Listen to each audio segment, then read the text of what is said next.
Bab 15. Benteng. Mereka meninggalkan kota air panas dan terombang-ambing dalam kereta selama setengah hari, hingga tiba di semacam benteng. Mao ditempatkan di salah satu kamar. "Aku tidak pernah bermaksud membawamu ke sini," Suirei memberitahunya. Pipinya merah dan bengkak. Ia selalu tampak pendiam dan serius, namun ekspresinya lebih gelap dari sebelumnya. Ia memang tidak pernah termasuk tipe ceria, namun sepertinya ada awan yang menggantung di atasnya. Mao mengerti mengapa, setelah mengamati pertukaran di gudang tadi. Mao sudah menyelinap masuk ke gudang, di mana ia ditemukan oleh seorang perempuan paruh baya bernama Shen Mei. Dan Shen Mei memanggil Shisui dengan nama Loulan. "Sekarang aku mengerti," pikir Mao. Ia sudah punya firasat, aneh kalau ia tidak menyadari apa-apa. Mao pernah bertemu selir Loulan hanya sekali, ketika memberikan kelas khusus kepada 4 selir andalan kaisar dan para dayang mereka. Loulan, berpakaian mencolok, mengikuti ceramah itu hampir tanpa satu pun perubahan ekspresi di wajahnya. Selir Gyokuyo, yang sangat menikmati, dan selir Lihua, yang selalu tekun, sudah mengajukan pertanyaan. Selir Lishu dalam kondisi yang tidak memungkinkan untuk bertanya, seperti yang Mao ingat. Namun selir Loulan tidak hanya tidak bertanya apapun, bahkan hampir tidak bicara sama sekali selama sesi itu. Mao tidak terlalu memikirkannya. Tentu seorang bangsawan tidak akan merasa berkewajiban untuk berbicara kepada seorang pembantu biasa seperti dirinya, namun kini ia memahaminya. Mao sudah menyadari bahwa Shisui, tidak, Loulan, berasal dari latar belakang baik dari harta benda dan nuansa perilakunya. Ia bersembunyi dari permaisuri ibu agar sang permaisuri tidak menyadari siapa Shisui sebenarnya. Mungkin alasan yang sama mengapa ia pergi ke selir lain ketika Lishu muncul di pemandian. Mao, sementara itu, tidak memperhatikan sesuatu yang ganjil ketika pertama kali mereka bertemu tentang si Mao si kucing, sehingga Loulan tidak terlalu berhati-hati di sekitar Mao setelah itu. Ia memang aktor yang handal. Selain predileksinya yang mencolok untuk serangga, Loulan adalah seorang gadis muda yang sangat biasa. Ia bisa mengunyah camilan bersama Xiaolan dan mengobrol tentang gosip terbaru. Ia seperti tanuki, yang terkenal dengan kemampuannya menyamar. Penyamarannya sudah menipu mereka semua. "Mari kita cambuk dia," Shen Mei sudah berkata ketika menemukan Mao. Ia terdengar hampir gembira, suaranya memiliki keseriusan seseorang yang sedang menyarankan pesta teh di taman. "Menurutmu 100 cambukan cukup? Pergi siapkan tiang cambuk." "Lady Shen Mei." Suirei mulai. Tangan Shen Mei bergerak begitu ia mulai berbicara, kipas lipat yang dipegangnya kembali mengenai pipi Suirei. Suirei mundur selangkah, namun tetap tanpa ekspresi dan memandangi lantai. Wajahnya pucat dan tangannya sedikit gemetar, napasnya datang dalam tarikan pendek yang sama seperti setelah pertemuan mereka dengan ular. "Ini bahaya, pikir Mao, merasakan dirinya mulai berkeringat di sekujur tubuh. Ia kini mengerti mengapa Qiu gemetar begitu hebat. Perempuan ini berbahaya. Ada bangsawan-bangsawan tertentu yang tidak pernah ingin kamu temui, dan perempuan ini adalah salah satunya. Lebih buruk lagi, Mao tidak lebih dari serangga di matanya. Ia sudah ketahuan menyelinap di tempat yang tidak semestinya. Tentu saja perempuan itu akan menyingkirkannya dengan dalih mendisiplinkan. Dan bagaimana dengan anak kecil ini? Apa yang harus kita lakukan dengannya? Kurasa ia memang perlu diajarkan sopan santun." Qiu, ketakutan, menempel erat kepada Mao. "Ibu yang terhormat." Loulan, tusuk rambut mencolok bergoyang di rambutnya, melangkah maju, suaranya seperti dentingan lonceng yang dingin. "Apakah ibu tidak bilang kita butuh apoteker baru?" Kemudian ia memandangi Mao, namun matanya kosong, seperti milik boneka porselen. Wajah Shen Mei berkerut sesaat, namun kemudian ia menyembunyikan mulutnya dengan kipas lipat dan mengamati Mao Mao. Ia tidak terlihat seperti apoteker manapun yang pernah kulihat. Saya setuju. Namun percaya atau tidak, usianya sudah lebih dari 30 tahun. Ia menghabiskan hari-harinya menguji obat-obatan pada dirinya sendiri, hingga usianya kini bertambah lebih lambat dari orang biasa. Loulan mengambil tangan kiri Mao Mao dan menggulung lengan bajunya, menampakkan lengan yang dibalut perban. Saya tidak tahu ramuan yang mana. Namun salah satunya tampaknya mungkin berkaitan dengan ramuan keabadian. Ia mungkin menemukannya, asalkan ia tidak gagal dan mati seperti orang terakhir itu. Loulan terdengar sangat santai. Ramuan keabadian? Orang terakhir? Shen Mei mengerutkan kening, jelas kecewa dengan ini. Kalau kamu bilang begitu, kurasa begitulah adanya. Ia melemparkan syal gaunnya ke belakang dan berbalik kepada utusan asing yang mengamati dari belakangnya. Kalau begitu kita lanjutkan diskusi kita, Lady Ayla. Shen Mei entah bagaimana berhasil terdengar meremehkan meski menggunakan sapaan yang hormat. Utusan asing bercadar itu mengikutinya pergi. Keduanya, bagaimanapun, adalah perempuan yang tidak sedikit kebanggaannya, dan masing-masing tampak kurang bersahabat terhadap yang lain saat mereka berjalan. Mao Mao hampir-hampir lagi akan menghembuskan napas lega ketika Shen Mei berhenti. Apoteker milikmu ini tidak mungkin bisa bekerja dengan baik di tempat ini. Ayo bawa dia kembali ke benteng bersama kita.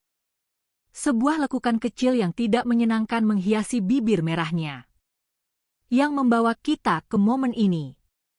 Mao Mao mendapati dirinya di sebuah ruang penyimpanan yang, ia diberitahu, adalah ruang yang digunakan apoteker sebelumnya. Sedikit berantakan, namun tentu ada berbagai barang berbau apoteker berserakan, dan sebuah peti anyaman yang dipenuhi penuh sesak dengan buku-buku. Mao Mao memandangi Sui Rei. Kalian saudari tiri? Ibu berbeda. Ia tidak begitu bertanya melainkan mengonfirmasi. Ia satu-satunya yang memperlakukanku seperti kakak perempuannya. Apa yang bisa dikatakan selain bahwa ini membantu menjelaskan segalanya? Ia sudah mendengar bahwa Loulan adalah satu-satunya putri Shishou. Mempertimbangkan betapa menakutkannya sang istri, ia hampir tidak terlihat seperti tipe yang mau memperlakukan anak yang tidak dilahirkannya dengan setara. Memang, tampaknya ia hampir tidak mau Sui Rei ada. Lady Shen Mei membenciku. Itu yang mendorongnya melakukan hal-hal seperti ini, kata Sui Rei, mengusap pipinya yang merah dan bengkak. Mao Mao punya pikiran. Boleh aku bertanya sesuatu? Apa? Mungkinkah Shisui awalnya adalah namamu? Loulan tampaknya sangat menyukai nama Shisui. Itu nama yang sangat biasa, namun menggabungkan Shi dari klan Shi dengan Sui dari Sui Rei. Terlalu mudah sebagai nama samaran. Bagaimanapun juga, versi nama yang lebih ungu menggunakan karakter ungu untuk Shi, atau mungkin keturunan.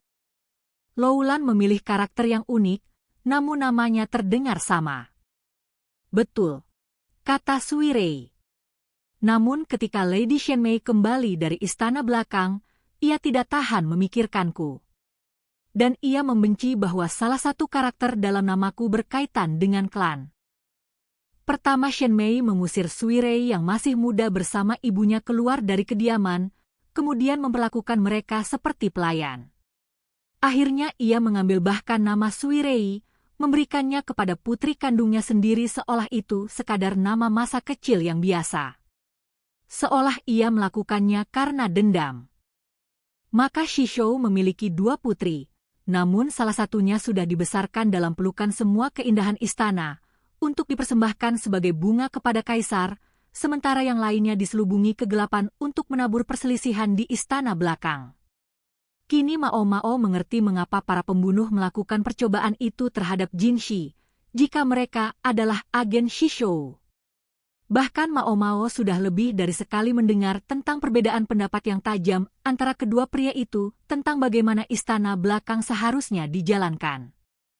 Namun sesuatu masih mengganggu Mao Mao. Ia mengambil tusuk rambut dari rambutnya dan memandanginya. Shisui, tidak, Lo Ulan, sudah memberitahunya bahwa itu berharga. Namun ada seseorang yang mampu begitu saja memberikannya. Seseorang yang memiliki pengaruh besar bahkan di luar istana belakang meski masih muda. Jin Shi. Pria yang lebih dari sekadar Kasim, bahkan yang bukan Kasim sama sekali. Mao Mao menatap tusuk rambut itu, namun kemudian ia berhenti. Ada apa? Tanya Sui Rei, mengawasinya. Ketika kamu masuk ke istana belakang sebagai Kasim, bagaimana mereka memeriksa kamu? Pertanyaan yang agak tiba-tiba, ya? Kata Sui Rei, memandangi lantai. Hampir bisa dibayangkan ia malu. Namun kemudian ia berkata, itu pemeriksaan fisik. Mereka meraba-raba, hanya melalui pakaian dalam. Tidak perlu melepas apapun. Begitulah Sui Rei bisa masuk. Ia tidak pernah punya apa yang mereka cari, dan mungkin tidak pernah terpikir oleh mereka bahwa seorang perempuan mungkin menyelinap masuk dengan menyamar sebagai Kasim. Namun itu sebenarnya lebih mudah daripada meloloskan seorang pria melewati ujian yang sama.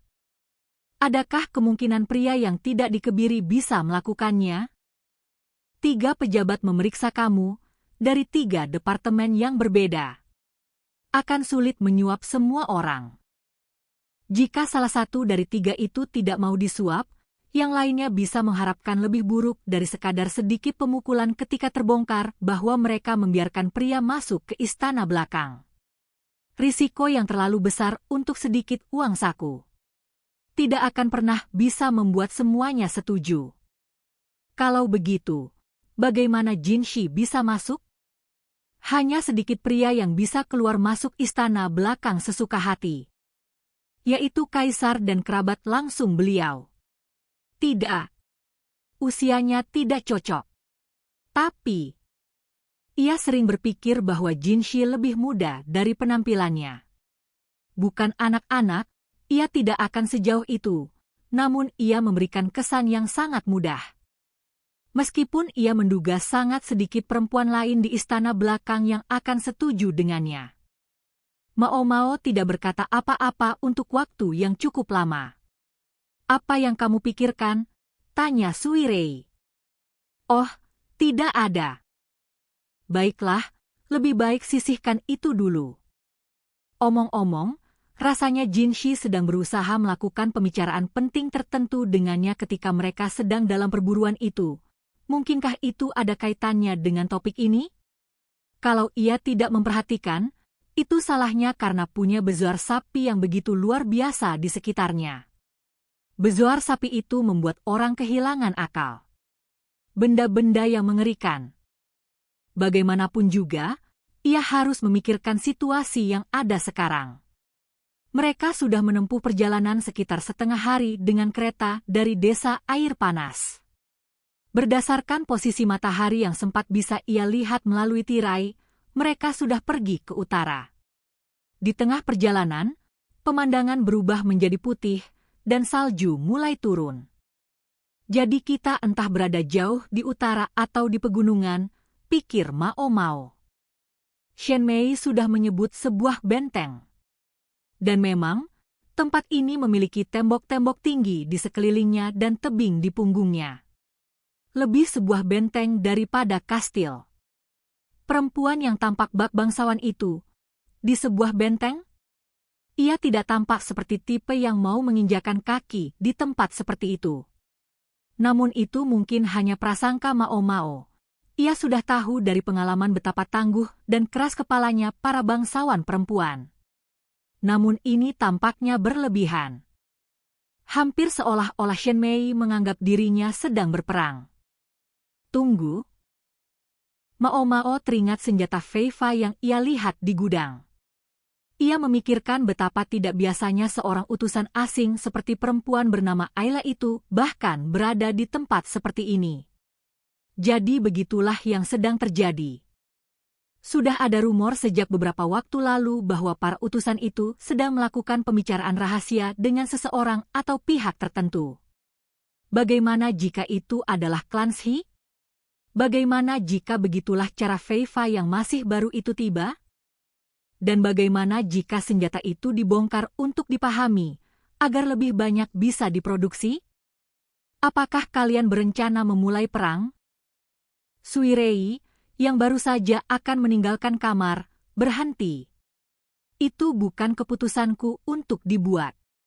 Mengingat apa yang Lady Loulan katakan, aku sarankan kamu mulai mengerjakan obatnya. Oh, tidak perlu memintaku 2 kali. Tidak perlu memintaku sama sekali. Bagus. Akan ada makanan. Ada kamar kecil di kamar berikutnya di lorong jika kamu perlu. Dan apapun yang kamu lakukan, jangan buat Lady Shen Mei marah. Ya? Apapun yang kulakukan. Mao Mao tidak tahu hukuman macam apa yang menanti jika ia mengabaikan saran ini. Namun Sui Rei meninggalkan kamar tanpa menoleh ke belakang. Baiklah, harus bagaimana sekarang? Mao Mao melihat-lihat kamar, berpikir. Pintu masuknya terkunci, ada teralis di jendela, dan tanah di luar ditumpuki salju putih bersih. Sui Rei tidak repot-repot memberitahunya untuk tidak mencoba melarikan diri. Apakah itu karena pelarian adalah hal yang mustahil? Atau apakah itu caranya berkata, kalau memang mau dilakukan, setidaknya lakukan dengan benar? Ia membuka pintu dan menemukan lorong yang sempit. Di ujung jauhnya adalah kamar kecil. Fasilitas seperti itu biasanya berada di luar, atau setidaknya di lantai 1, namun di sini ia berada di lantai 3. Tidak mungkin mudah menjaga kebersihannya. Namun rupanya mereka lebih peduli mencegah kesempatan melarikan diri daripada kenyamanan. Mereka bilang ada apoteker lain sebelumku. Apakah ia juga dikurung? Mereka bilang ia mati mencoba salah satu ramuannya sendiri. Hampir masuk akal, dan kemudian tidak. Mao Mao menyilangkan lengan dan memutuskan untuk membiarkan topik itu untuk sementara waktu. Ada hal-hal yang lebih penting untuk dilakukan. Ya, hal-hal seperti. Mao Mao mulai tersenyum saat ia mendekati peti anyaman yang padat itu dan membuka tutupnya. Isinya hampir tumpah ruah berisi buku-buku. Ia juga penasaran dengan lemari obat di sepanjang dinding, namun ini bisa duluan. Ia berseru tanpa bermaksud. Baginya, peti anyaman itu tidak ubahnya peti harta karun. Ia mulai menggeledah isinya, terkikik seperti orang gila. Selalu Suirilah yang membawakan makanannya, yang terdiri dari sup dan 1 lauk sayur, tidak buruk, meski cenderung agak dingin. Banyak bahan-bahan kering, hampir bisa dibilang ransum lapangan. Mao Mao duduk di tempat tidurnya dengan kaki dilipat bersila. Ia sudah melihat semua buku di kamar itu. Ia pikir sudah sekitar 5 hari, meskipun sulit untuk memastikannya. Bertopang dagu dengan siku di hadapannya bukanlah sopan santun yang baik, namun tidak ada yang akan memarahinya di sini. Perang. Sungguh hal yang tidak sengaja kutemukan. Mao Mao sekilas melihat keluar jendela sebentar. Di luar semuanya putih. Ia menduga panen sudah selesai, dan mereka sedang mendekati waktu tahun ketika tidak akan ada pertanian yang perlu dilakukan. Ia pikir pernah mendengar seseorang berkata sekali bahwa perang adalah sesuatu yang terjadi ketika para petani punya terlalu banyak waktu luang. Dari apa yang bisa ia lihat melalui jendela, tampaknya mereka berada di dataran yang sangat tinggi dengan gunung di punggung mereka. Lokasi yang tidak buruk untuk sebuah benteng. Ia menggambar peta di atas meja dengan jarinya.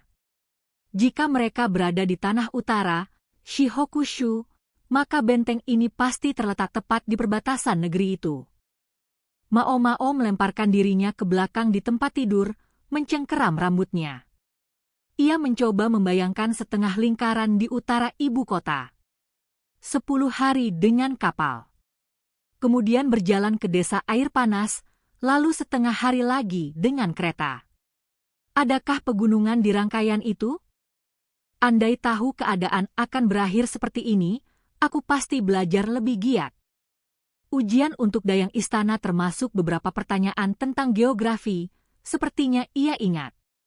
Namun setiap kali ia membuka buku untuk belajar, ia hanya mengantuk dan tertidur, sehingga ia hampir tidak ingat apapun. Yang ia ingat adalah dayang suiren milik Jinshi yang mencoleknya bangun. Bahkan colokan itu pun kurindukan sekarang. Tepat saat itu, Mao Mao mendengar suara-suara gaduh dari lorong. Ia mengenali salah satunya. Penasaran, ia melompat dari tempat tidur dan menempelkan telinganya ke pintu. "Tuan muda, Anda tidak boleh bermain di sana." "Ah, kenapa tidak? Aku belum menjelajahi bagian sini." "Itu Qiu. Mereka pasti membawanya ke sini bersama Mao Mao." Ia ingat Sui Rei mengerutkan kening atas ide itu. Ia bisa mendengar suara anak-anak lain di belakangnya. "Tunggu. Ada anak-anak lain di sini? Kamu ngapain? Nanti ketinggalan camilanmu." "Terserah. Hei, sisain buat aku." Mao Mao, terguncang oleh kesadaran bahwa ada anak-anak di benteng ini, merosot ke bawah menelusuri dinding dan menghembuskan napas panjang. Tempat ini mungkin dibangun seperti benteng, namun sudah terlalu jelas apa yang akan terjadi jika sampai terjadi pengepungan. Sejauh yang Mao Mao tahu, kaisar saat ini adalah penguasa yang relatif penyayang. Namun masih ada garis yang tidak boleh dilanggar. Seorang dayang yang mencoba membunuh seorang selir tinggi sudah dihukum gantung, dan keluarganya dimutilasi.